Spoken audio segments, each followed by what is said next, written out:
মানে খারাপ তুই জানি করা আইছি না আনেগুনি করা পাইতাম না মানে কি কইতাছেন আপনি বুঝতাছেন না তো কিছুই। তোর এত বুঝো লাগতো না জানি করা আইছি না এই হলো কথা। চাচা এটা আপনি কি কইতেছেন? আমার জন্মের পর থেকে এই রাস্তাতে চলাচল করছি আর এখন বলতেছেন এই রাস্তায় যাইতে পারবো না। হঠাৎ করে আপনি কি হয়ে গেল চাচা বলেন তো আপনি? তোর আমি এত কথা কইতে বাধ্য না, তোরে কইছি জানি করবি না এই কথা। এটা আপনি কি কইতেছেন? আপনি যদি রাস্তা বন্ধ করে দেন তাহলে আমরা চলাচল কোন দিক দিয়ে করবো আপনি বলেন? আমরা তো আপনার পর কেউ না, আমরা আপনার ভাতিজা। বেশি কথা কইস না, আমার এটা কথা দরকার নাই, আমার কামলা যাচ্ছে কাজ ধর্ম তুই যা।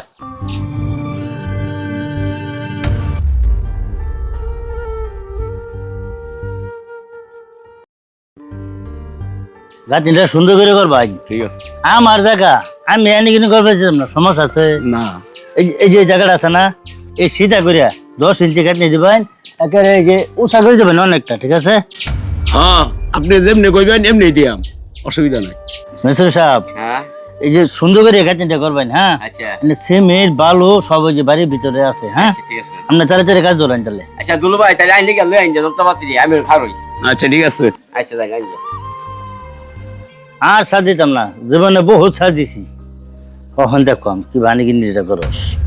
আইনে জায়গা আইনে যেটা মন্দিরে করুন, একজন রাস্তা দিয়ে হওয়ার ভাই নাও দেওয়ার ভাই, এটা আমলের ব্যক্তিগত ব্যাপার। তাহলে মেসুরি ও আলে তাড়াতাড়ি কাজ ধরেন, হ্যাঁ? ঠিক আছে কাজ করেন। চাচা আপনি কি করতেছেন? মিস্ত্রি টিস্ত্রি নিয়ে মেসুরি খবর দিছি, মেসুরি আছে কাজ ধরবো, এই যে বাউন্ডারি করবো, কি করবো আবার? চাচা আপনি শেষ পর্যন্ত মিস্ত্রি নিয়ে আসছেন ভাইস্তার রাস্তা বন্ধ করার জন্য। বাবা মরে গেলে বাবার ছায়া নাকি চাচার মুহে বাসে, আর আপনি আমার চাচা হইয়া আপনি আমার রাস্তা বন্ধ করতে চান? এটা একটা কথা কইলেন চাচা? চাচা এই রাস্তাটা আপনি রাস্তায় করতেছেন না, এই রাস্তাটা করতেছেন আপনার ভাইস্তার বুকের মধ্যে রাস্তা করতেছেন। চাচা আব্বা যখন মারা গেল, আব্বা মারা যাওয়ার পরে আমরা আপনারা কি সম্মান শ্রদ্ধা কম করছি? কিন্তু কখনোই আপনারে আমাদেরকে স্নেহ করতে দেখিনি। আমাদের ঘরে কখনো গেছেন, কখনো যাই দেখছেন যে আপনার এতে বাচ্চা বাচ্চিরা কি খায় আছে কি না খায় আছে?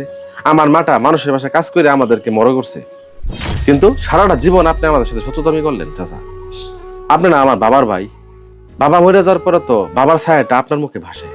আমরা তো আপনাকে সম্মান কম করি না, কিন্তু এত সম্মান করার পরেও আমাদেরকে কেন আপনি শত্রু মনে হয়? চাচা আপনার সাথে আমাদের সম্পর্ক ভালো ছিল, যখন আমার বাবা মারা গেল, যখন আমি বললাম চাচা আমাদের সম্পদটা আমাদেরকে বুঝাই দেন, এরপর থেকে আপনি আমাদের দেখতে পারেন না, আপনি আমাদের কেমন যেন শত্রু হয়ে গেলেন।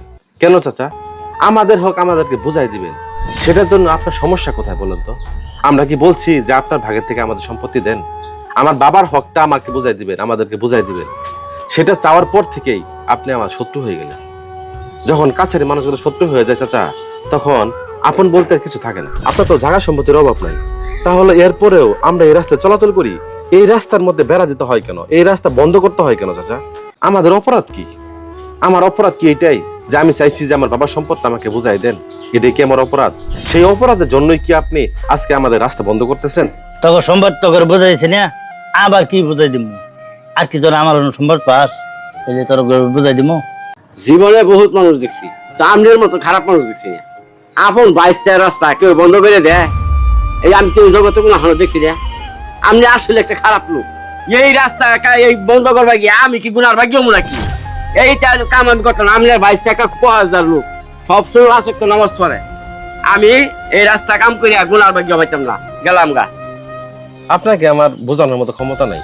শোন বাইস্তা, তোর বাপ মারার পরে তোরা যে সময় জায়গাটা বাগাবাগি করে নিছু, ওই সময় থেকে আমার মনটা খারাপ লাগছে। ওর পরে থেকে তো করে দেখবার পাইছি না, তো করে খালি অবহেলা করছি, ঘৃণা করছি, সবসময় তো করে শত্রু মনে করছি। তো বাবা আনা বলটা আমি বোঝার পাইছি, আমার মাফ করে দিস। আমি আর রাস্তাঘাটিটা বদ্ধ করতাম না। তোরা আমার অনেক সম্মান দিছস, কিন্তু আমি তো করে সম্মানের মর্যাদা কোনো সময় দিছি না, তো করে অবহেলা করছি। যাই হোক বাবা, তুই আমার মাফ করে দিস। আচ্ছা আপনি কিছু মনে রাখেন না।